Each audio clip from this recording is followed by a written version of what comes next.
Hello, Netherlandish here, and welcome back to Automat Ramblikov, where everything I say is made up and the points I make don't matter. Yes, the points are like an art degree. It doesn't matter. I've decided to make this series into an audio log instead of a video log, since I'm sure no one wants to look at my ugly face for long periods of time.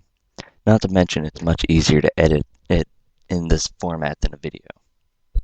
That in my room is an absolute mess, as am I, so I can't be arsed to clean it up for a short video. Anywho, I'm rambling, as per usual. Just wanted to say thank you for everyone who watched the Retro Hunter FD video, and thank you to the actual Retro Hunters for not wanting to flog me after I made it. A few people have been asking when the next episode will be, and quite honestly, I'm not sure. That was filmed back in October when me and Zach didn't have jobs. Now we do. Another thing I want to bring up is I know my camera work was awful. Hence the quip in the credits saying Spielberg, I am not. Which is my own way of saying that I am a horrible director. If we do another episode, I'll be sure to bring along a third person. And now I have to respond to the most commonly asked question and statement on the RHFD video. Why didn't you buy Mega Man X3?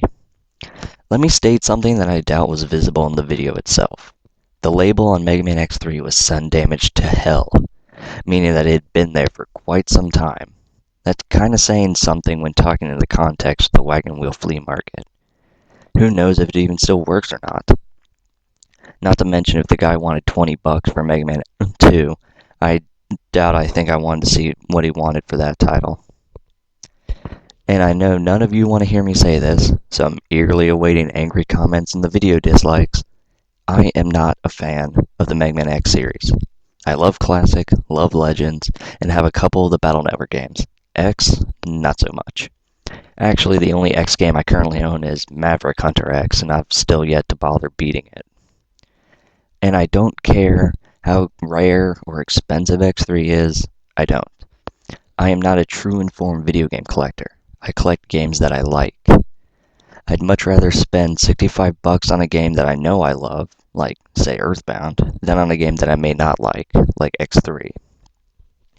I feel much more confident buying games like Quest 64 or Rayman 2, games that I know that I'll enjoy, than an overpriced game that I may not enjoy. In all honesty, I could probably pull a Doug Walker and do an entire video about games that everyone enjoys, but I do not. But that's just asking for a flame war to start in the comments. Actually, that's not a bad idea.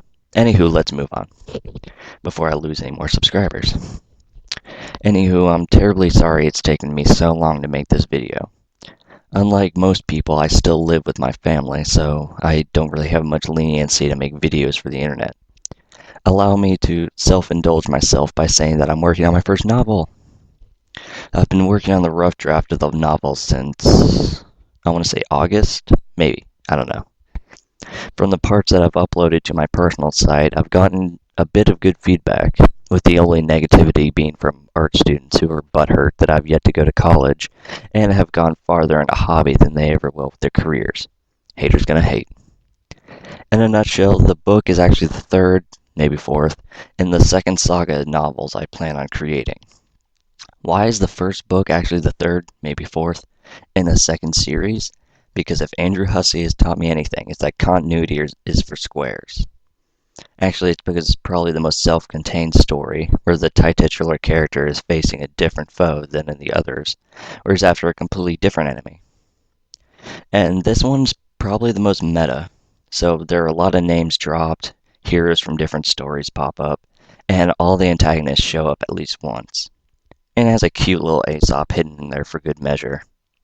I'll elaborate more on this in my next video, but there's still a lot of work to be done for the final manuscript. Before I go, I just wanted to say thank you all for subscribing, thanks for commenting, thanks for the Retro Hunters for helping that video get seen by others and not hurting me. Allow me to sign off with a little bit of Heidevolk, so until next time, cheerio.